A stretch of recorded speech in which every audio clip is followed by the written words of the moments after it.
মোহাব্বত ছিল, আমার নবী মুস্তাফা বলেছেন ওই ব্যক্তি ঈমান নিয়ে মরলো, ওই ব্যক্তি ঈমানদার হয়ে গেল। জোরে বলুন সুবহানাল্লাহ, সুবহানাল্লাহ।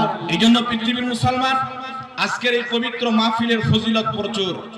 গওস পাকের মাহফিল আর তিনার আওলাদের দরবারে, সুবহানাল্লাহ, তিনার আওলাদের দরবারের মাহফিল।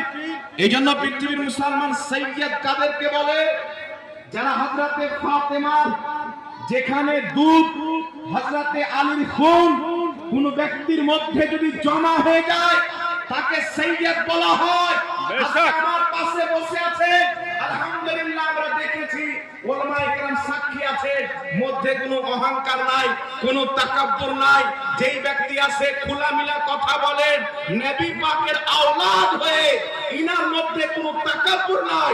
এইজন্য বলতে চাই মুসলমান যে নবীর আওলাদকে যেই ব্যক্তি মহব্বত করলো, তাদের সম্মান করলো, সেই ব্যক্তি মুহাম্মদ রাসূলুল্লাহ সম্মান করলো। নারে তাকবীর, নারে রিসালাত, নারে রিসালাত, জশ্নে গাউসুল ওয়ারা, জশ্নে গাউসুল ওয়ারা।